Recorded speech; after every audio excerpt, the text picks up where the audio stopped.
regagner la salle parce qu'on a encore une séquence, et une séquence très importante à suivre pour cette première partie de l'après-midi du Hub Forum, où je vous rappelle, on essaie de comprendre comment redonner le pouvoir aux consommateurs, aux collaborateurs, aux équipes, bref, aux communautés au sens large du terme.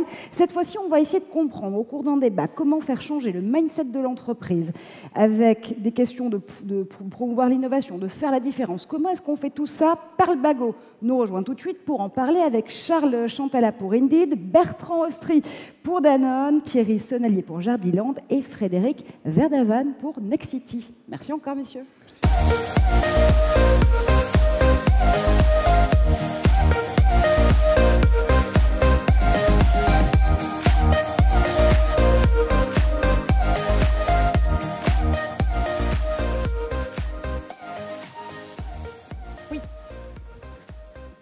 Moi j'ai déjà un micro. Installez-vous.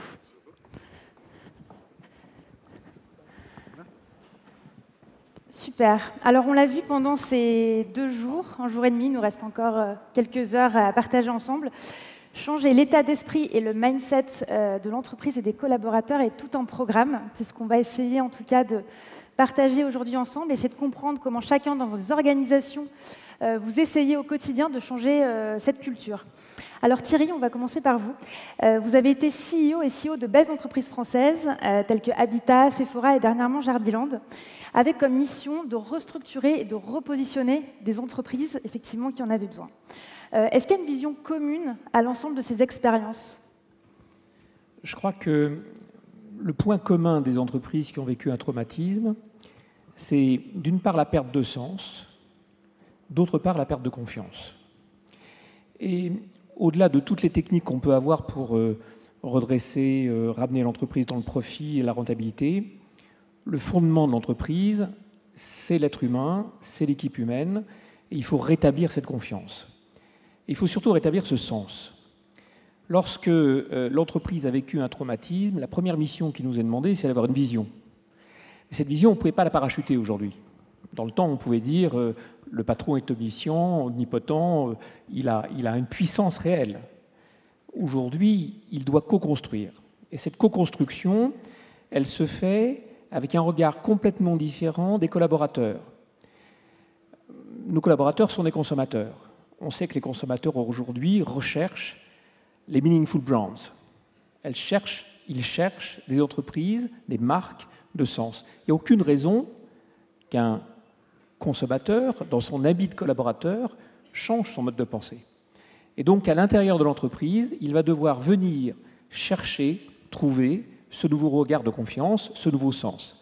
Et pour cela, il n'y a qu'une seule façon de le faire, à mon sens, c'est de mettre de la transparence, c'est de mettre de la co-construction, c'est de travailler sur une hiérarchie de plus en plus agile, c'est de travailler sur des territoires qui sont réouverts à la créativité et à l'innovation.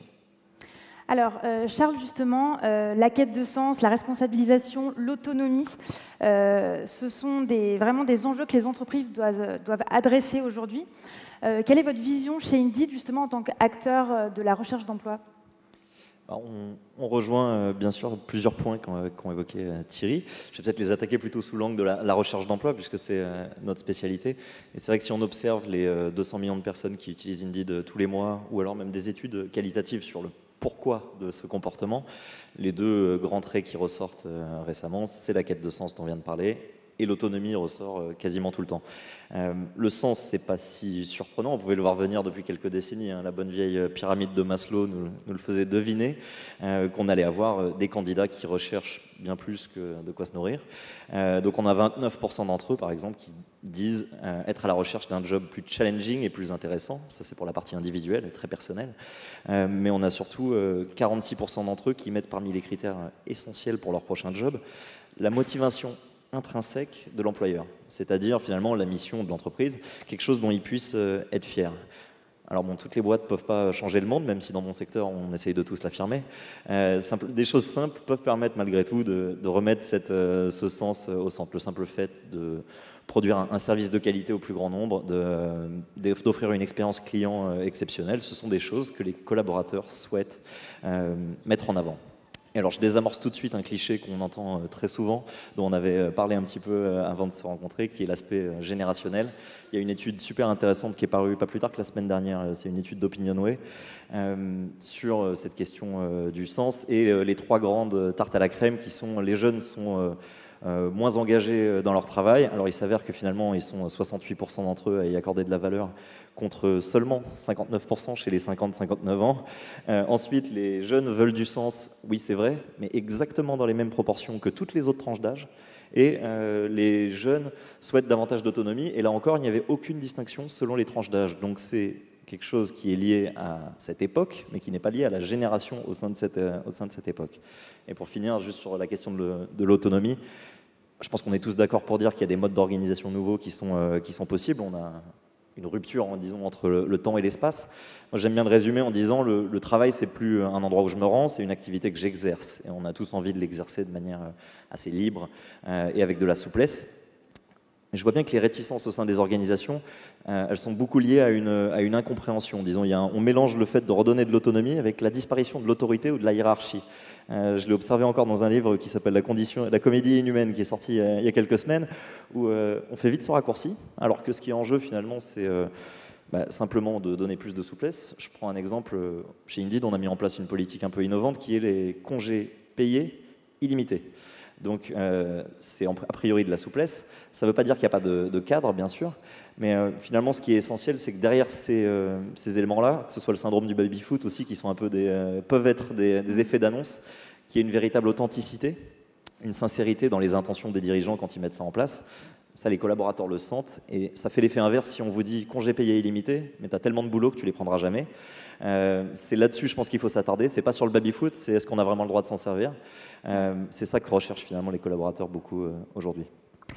Alors Bertrand, justement, pour rebondir sur cette notion de sens et de mission que doit apporter l'entreprise, Emmanuel Faber a lancé, il y a un peu plus d'1 an, un projet, donc le CEO de Danone, a lancé un projet One Planet, One Health, pour promouvoir justement une nouvelle impulsion autour de l'alimentation, que ce soit en interne ou en externe.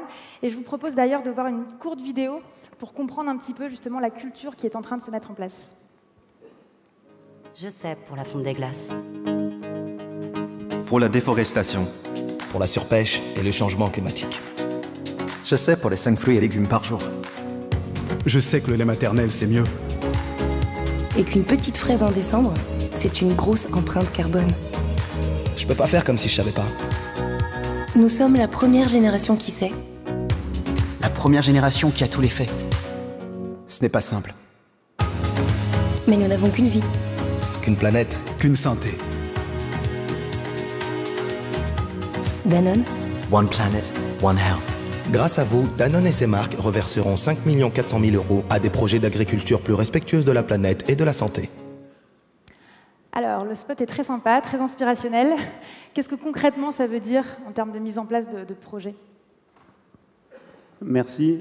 Donc effectivement, je souscris à ce qu'il vient de dire avant sur l'importance du sens. Et pour Danone, c'est quelque chose qui est assez ancien sur la construction de la mission de l'entreprise. C'est une entreprise qui a été ancrée par les Ribou sur un certain nombre de valeurs. Le double projet économique et social a été un des axes de construction de l'entreprise et de son activité qui nous permet aujourd'hui d'aller beaucoup plus loin. Et on va beaucoup plus loin parce qu'avant, beaucoup de choses ont été faites. Quand je dis qu'on va beaucoup plus loin, on va beaucoup plus loin dans un monde où la confiance dans l'agroalimentaire s'érode. La problématique de l'agroalimentaire, si je la résume et peut-être si je la simplifie ou la caricature, c'est que pendant longtemps, on a été capable de faire baisser le prix de la calorie, de pouvoir nourrir la planète moins cher. Et aujourd'hui, chacun de nous se pose des questions assez fondamentales sur comment je veux me nourrir, comment je veux me nourrir mes enfants et quel est le lien que les choix que je fais en tant que consommateur vont impacter la planète, ma santé. Et donc l'entreprise Danone, dans sa globalité, on est présent dans 120 pays et je ne vais pas prétendre que les 120 pays ont les mêmes problématiques, mais on a quand même tous cette même boussole de se dire comment je vais contribuer, moi, comme collaborateur de l'entreprise, à faire participer à une révolution de l'alimentation. Et pour structurer ça, on a fixé des objectifs à 2030, qui sont des objectifs long terme, que l'on a voulu lier aux SDGs, aux Sustainable Criteria de l'ONU. Et ces objectifs-là, il y a 3 gros piliers. Le premier pilier, c'est quelle solution, quel business model on veut développer pour l'entreprise. Et évidemment, nous avons des critères de croissance rentable, durable, mais nous avons aussi la volonté d'avoir une entreprise qui soit certifiée B Corp. C'est-à-dire qu'on avait des critères internes de classification et on a rejoint un groupe de certification indépendant et on essaye de faire certifier nos activités dans le monde. On a réussi à faire certifier nos activités américaines qui représentent 18%, 20% du chiffre d'affaires de l'entreprise. Et on va sur cette route-là de construire un business model qui soit engagé sur ces aspects environnementaux et sociaux. Deuxièmement, on a une volonté de construire un modèle de marque qui soit peut-être en rupture de ce qu'on a pu faire avant, ou en tout cas qui soit très clairement en connexion avec ce que les consommateurs, les gens et nos propres salariés souhaitent. Parce qu'en fait, c'est ce qui a été dit avant, nos propres salariés ont, dans chacun des pays dans lesquels nous opérons, une vision peut-être plus précise que certains de nos conseillers externes. Et donc c'est le troisième pilier, c'est construire sur la confiance. Construire sur la confiance, ça veut dire très concrètement pour Danone le lancement d'un programme mondial dans lequel on va aller chercher la voix de nos 100 000 salariés. On va leur demander quelle est leur priorité, quelle est leur vision de la construction des objectifs court terme et moyen terme. Et on va essayer de les engager sur notre stratégie locale et mondiale. Et pour traduire ça de façon visible pour chacun, on va aussi leur octroyer une action. On veut que chacun de nos 100 000 salariés puisse être co-actionnaire de l'entreprise pour pouvoir entreprendre et reconstruire la confiance dans l'alimentation et probablement au niveau d'engagement qui permettent d'aller au-delà des murs de l'entreprise. Effectivement, on voit vraiment une implication de l'ensemble des collaborateurs et surtout au niveau mondial. Frédéric, comment est-ce qu'on transforme une entreprise dans un secteur plutôt rigide qui est celui de l'immobilier? Alors, première chose, c'est d'avoir la conviction qu'on ne peut pas continuer d'organiser notre entreprise autour de nos métiers uniquement. On a plusieurs métiers, on a des métiers de promoteurs, des métiers de service, d'administration de biens, d'exploitants, de résidence pour les seniors, pour les étudiants. Il faut qu'au contraire qu'on migre vers cette notion de plateforme de service. Et j'y reviendrai dans 2 secondes. Deuxième élément important, on parle depuis tout à l'heure de sens. Nous, on a la conviction que le sens, en fait, c'est le collectif qui le crée. Ce n'est pas forcément un dirigeant ou une équipe de direction.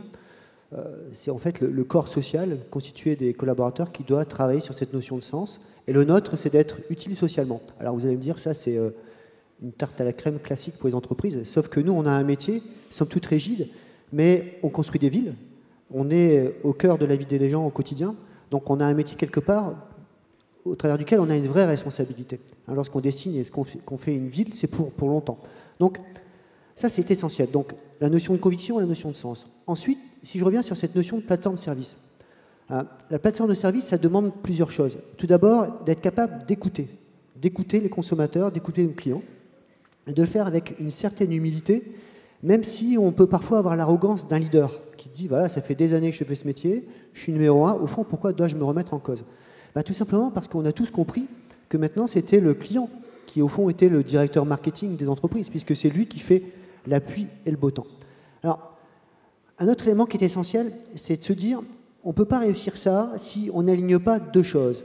Une expérience client qu'on appelle souvent augmentée, augmentée par le digital, mais aussi augmentée par le niveau de valeur ajoutée que chaque collaborateur va apporter au client à chaque moment de rencontre avec ce client. Donc on ne peut pas aligner une expérience, on doit aligner une expérience client augmentée avec une expérience collaborateur enrichie. Et enrichir une expérience collaborateur, pour moi, c'est d'abord et avant tout une question d'autonomie. C'est-à-dire donner au maximum nos collaborateurs une capacité à décider. Alors, on glisse vers la notion d'agilité. Agilité, ce n'est pas agitation. Encore une fois, lorsqu'on parle d'agilité, on a l'impression que c'est le mot magique pour dire c'est la façon de travailler demain. Non, certainement. Mais d'abord, je pense qu'une entreprise agile, elle a des fondamentaux solides. On doit être capable de prendre des décisions rapidement. Donc, si on prend des décisions rapidement, par exemple chez nous, on a des critères très précis sur lesquels on ne peut déroger si on veut lancer un projet. Ce n'est pas pour ralentir, c'est juste pour ne pas perdre son temps. On a, au niveau du COMEX, dans notre agenda, 3-4 heures par semaine dédiées à un comité d'engagement. Ça veut dire qu'on est prêt dans notre agenda à répondre au pied levé à un projet et de le valider ou non pour qu'il continue ensuite. Donc ça, c'est super important, quand on parle d'agilité, de se dire qu'il faut absolument qu'on ait des éléments solides. Et tout doucement, on glisse aussi de l'agilité vers l'innovation. Alors l'innovation, chez nous, parce que ça vient bousculer au fond, ça vient bousculer une entreprise comme la nôtre, d'innover sur des notions de service et plus sur des notions de métier. L'innovation, elle est basée sur plusieurs choses. Bien sûr, on a une direction d'innovation, on a un lab, comme la plupart des entreprises, mais on a surtout fait une chose, c'est qu'on se dit que pour réussir l'innovation, on est d'abord basé sur la confiance. Sur la confiance qu'on va faire aux collaborateurs, au point de leur dire, voilà, tu sors de la structure, on te met dans une espèce de spin-off, et tu travailles pendant 6 mois, et pendant 6 mois, on ne te demande pas de compte. Et on se donne rendez-vous dans 6 mois. Ça me semble juste essentiel et indispensable pour transformer une entreprise comme la nôtre sur un secteur, vous l'avez raison, qui est somme toute un peu rigide.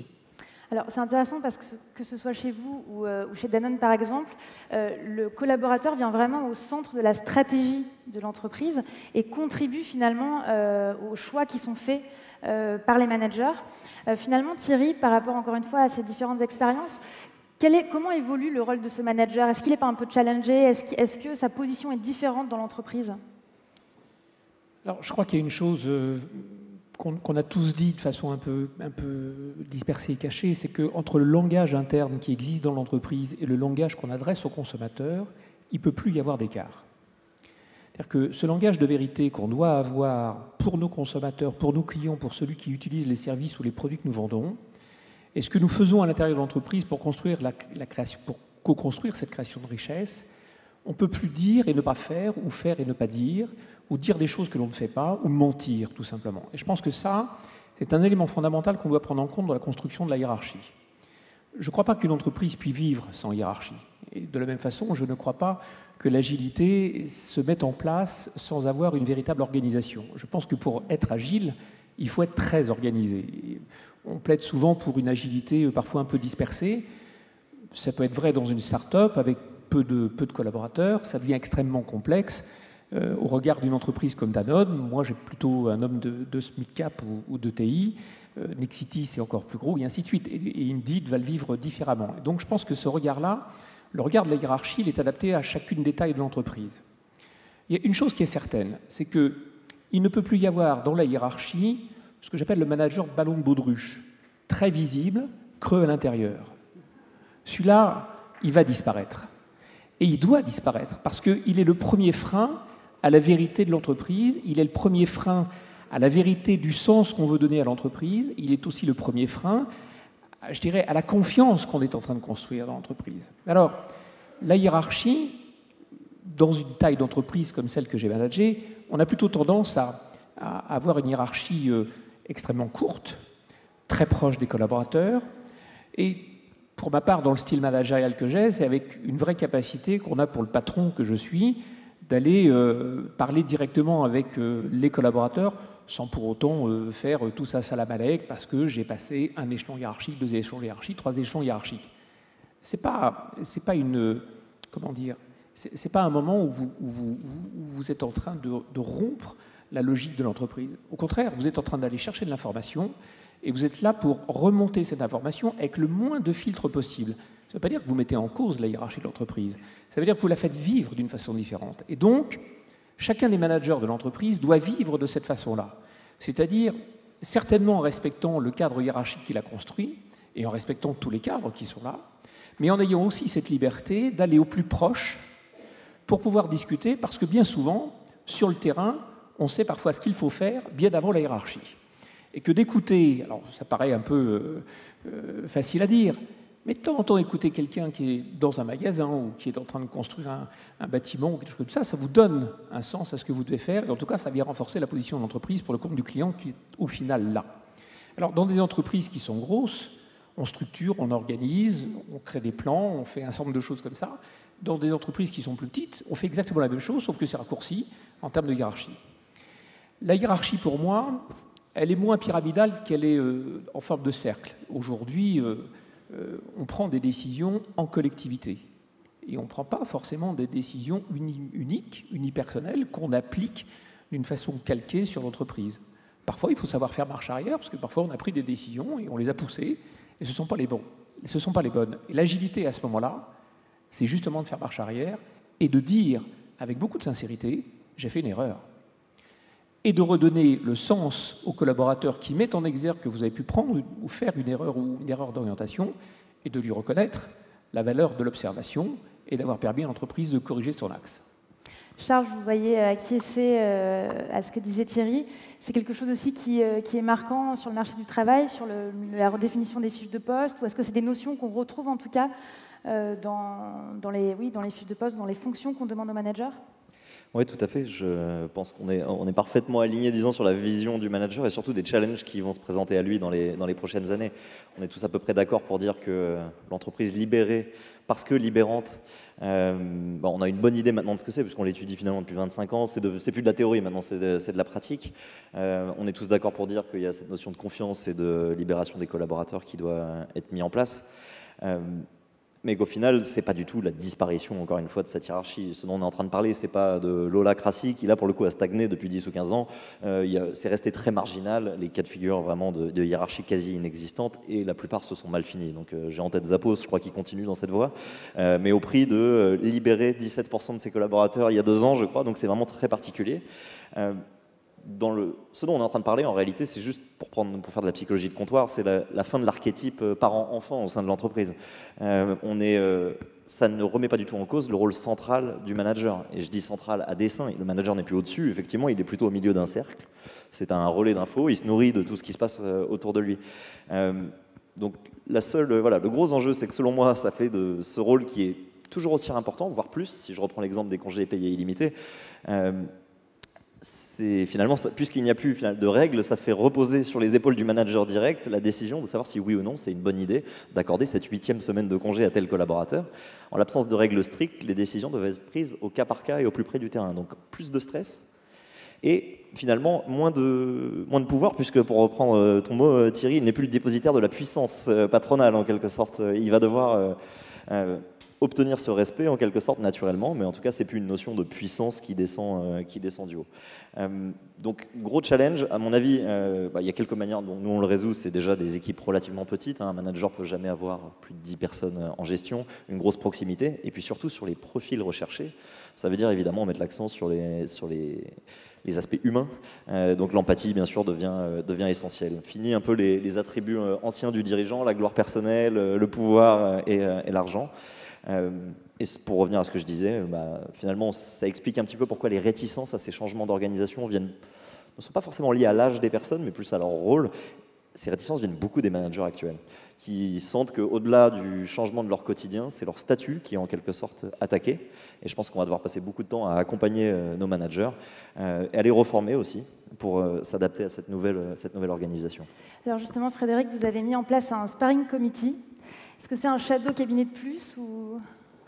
Certainement pas, parce que shadow, c'est tout sauf dans l'ombre. Hein. Je souhaite plutôt que ça soit plutôt brillant qu'autre chose. Alors pourquoi j'ai choisi le mot de sparring, et puis après je vous expliquerai à quoi ça sert. Vous savez ce que c'est qu'un sparring partner en boxe, hein. Sparring partner, c'est le partenaire qui prépare le champion, mais il prend des coups et en même temps il en rend. Je trouve que c'est la bonne définition de ce que j'attends de ce sparring comité.